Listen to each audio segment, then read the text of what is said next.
37 साल पुरानी कहानी, जब ईरान ने अपने पहले सुप्रीम लीडर को दफनाया, एयरलिफ्ट करना पड़ा था शव। दोस्तों आदाब, सलाम, नमस्कार। आप देखना शुरू किए हैं आई4जी टीवी नेटवर्क। मैं हूं इंतजारुल हक। दोस्तों, ईरान में मौजूदा supreme leader Ayatollah Ali Khamenei के अंतिम संस्कार का कार्यक्रम चल रहा है, या यूं कहूं कि ईरान अभी अपने supreme leader Ayatollah Ali Khamenei को अंतिम विदाई दे रहा है। देश व दुनिया से लाखों लोग पहुंचे हुए हैं और मातम मना रहे हैं, खराज अकीदत पेश कर रहे हैं, या यूं कहूं कि अंतिम संस्कार के गवाह बन रहे हैं।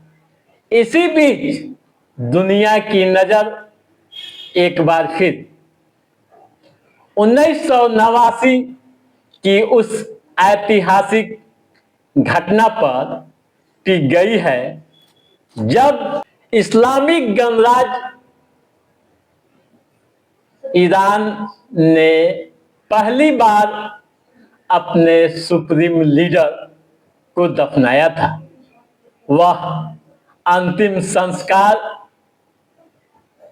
या यूं कहूं कि नमाज जनाजा, देश के संस्थापक व पहले supreme leader Ayatollah Ruhollah Khomeini का था।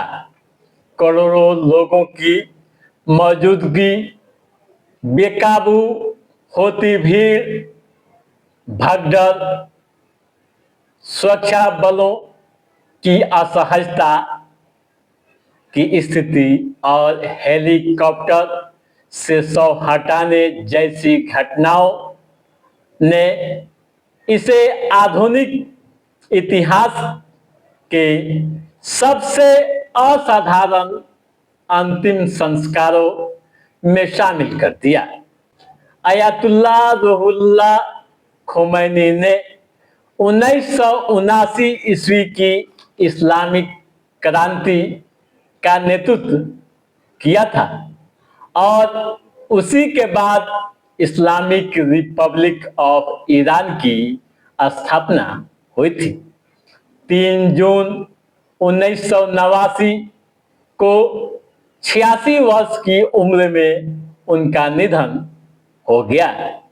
3 दिन बाद तेहरान में उनका संस्कार हुआ, यानी उन्हें दफनाया गया।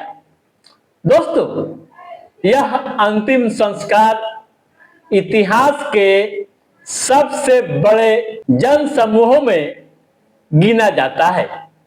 गिनीज वर्ल्ड रिकॉर्ड्स के अनुसार 1.02 यानी 1.02 करोड़ लोग इस समारोह में शामिल हुए थे। उस समय यह संख्या ईरान की कुल आबादी का करीब छठा हिस्सा थी। यही कारण है कि उसे किसी देश की आबादी के अनुपात में सबसे अधिक लोगों की उपस्थिति वाला अंतिम संस्कार माना जाता है। दोस्तों, तेहरान के प्रसिद्ध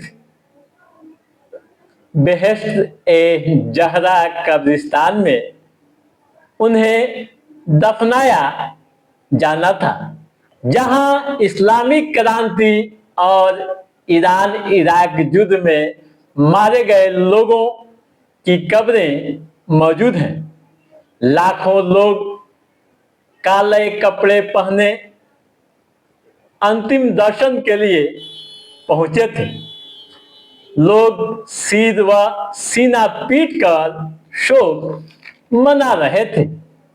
जून का महीना था, यानी भीषण गर्मी थी। तापमान 33 डिग्री सेल्सियस था।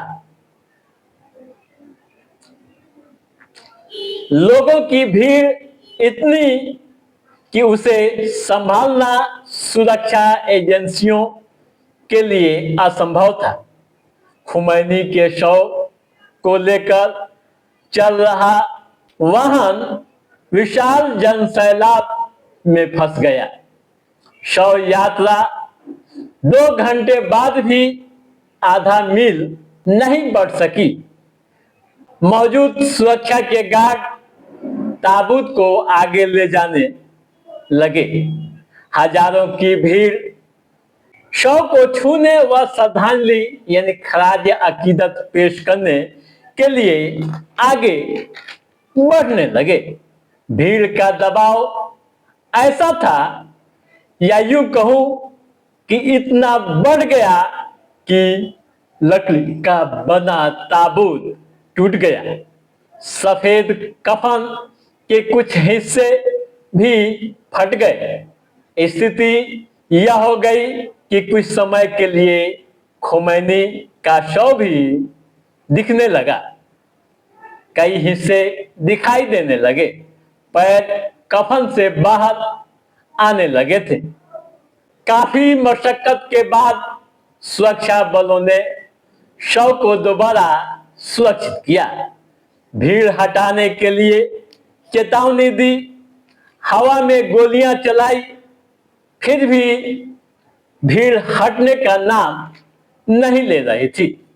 अफरा तफरी का माहौल बन गया और खुमैनी के बेटे अहमद खुमैनी भीड़ के चपेट में आ गए। उनकी पगड़ी गिर गई और वे गंभीर रूप से चोटिल हो गए। लोगों ने उन्हें एम्बुलेंस तक पहुंचाया। भीड़ के कारण शव कब्रिस्तान समय पर नहीं पहुंच पाया। अगले दिन सुपुर्दे खाक करने का ऐलान ईरानी टेलीविजन के माध्यम से हुआ। सुरक्षा बलों ने हेलीकॉप्टर से खुमैनी के शव को वापस उनके निवास स्थान पर लाए और फिर से नए कफन में उन्हें लपेटा, या यूं कहूं कि कफन पहनाया और स्टील का ताबूत बनाया।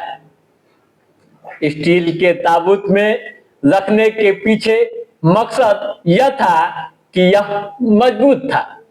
7 घंटे तक शव कब्रिस्तान से दूर रहने के बावजूद लाखों लोग भीषण गर्मी में डटे रहे। अगले दिन हेलीकॉप्टर से दोबारा शव लेकर पहुंचा। ताबूत को तेजी से कब्र में उतारा गया। इतने बड़े जनसमूह की कीमत लोगों को चुकानी भी पड़ी थी। भगदड़ व भीड़ के दबाव में 8 लोगों की मौत हो गई थी, जबकि 11,000 लोग घायल हो गए थे। तो ये थी ईरान के पहले supreme leader Ayatollah Ruhollah Khamenei की विदाई की कहानी। शव यात्रा के दौरान जिस तरह की घटनाएं घटी थी, जिस तरह की भीड़ उमड़ी थी, उसको लेकर भी कई तरह की चर्चाएं वर्तमान समय में हो रही है। यानी यूं कहूं कि ईरान अभी के समय में गम में डूबा हुआ है। अपने सुप्रीम लीडर की विदाई कर रहा है और इस बीच पहले सुप्रीम लीडर के जनाजे की भी याद करने लगा है। ठीक है दोस्तों, तो आप समझ गए होंगे तमाम तरह की बातें। तो दोस्तों, आज के इस एपिसोड में बस इतना ही। कैसा रहा हमारा ये एपिसोड, आप लाइक और कमेंट करके हमें जरूर बताइएगा। यदि आपने हमारे चैनल को सब्सक्राइब नहीं किया है तो सब्सक्राइब भी कीजिएगा, ताकि इस तरह की महत्वपूर्ण जानकारियों से संबंधित जो भी कोई अपडेट हो उसे हम समय समय पर आपके बीच पहुंचाते रहेंगे। तब तक आप अपने दोस्त को दिए इजाजत। नमस्कार।